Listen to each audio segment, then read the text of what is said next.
Jesus hung on the cross for several hours on Good Friday, and he had standing by his side his own mother, the beloved disciple John, and several other women.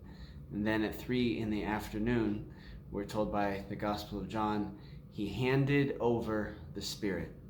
That was the moment of his death, and that's how John describes his last breath, handing over the Spirit.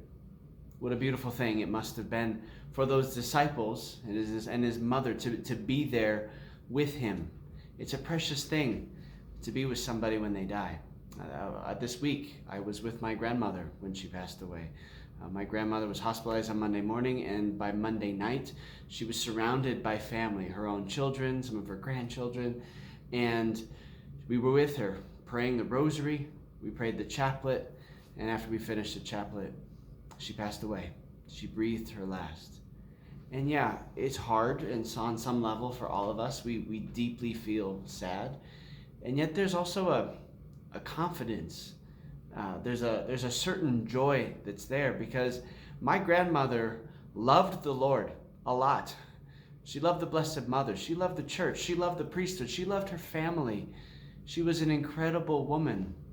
And so to be with her in that moment that she passes from this life, we have this confidence that she went from holding our hand to holding the Lord's hand. She went from the house of this world to her Father's house. To be with someone when they peacefully pass away is truly a gift. It's really a beautiful thing to be with someone when they take that final breath and they pass from this life into the next. And if you've ever been in that situation where you've been with somebody, you know that it disrupts your whole day, right? Maybe you had to take the rest of the day off of work to go be in the hospital with this person, and you're holding their hand. It's affecting your emotions, it's affecting your thoughts, and it probably affects your appetite. You might not eat much that day.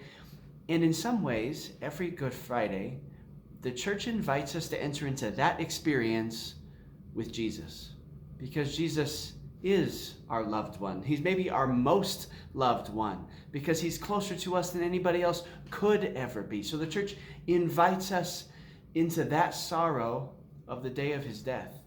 And the liturgy, usually in churches, and it definitely is the case here, we do the liturgy at 3 p.m. in the middle of the day on Friday, because it's the hour that Jesus died. We allow this time of prayer to disrupt the rest of our day. Maybe we have to take some time off of work that day just to go pray and be with our loved one as he dies on the cross. The church asks us to fast on Good Friday, kind of like that experience of being with Mary and John and those other women who were at the foot of the cross. They probably didn't eat that day, right? They full of emotion and full of thoughts. They weren't even thinking about food probably that day. In their mourning, they fasted. Maybe they didn't even mean to.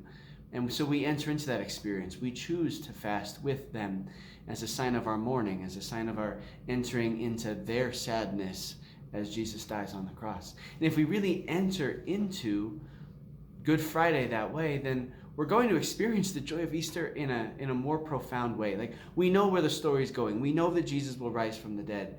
But if we really want to experience the heights of that joy, we need to experience the depths of the sorrow when Jesus dies.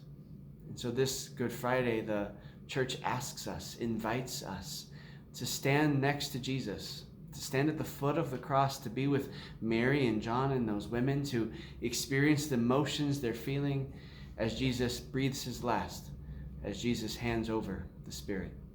God bless you.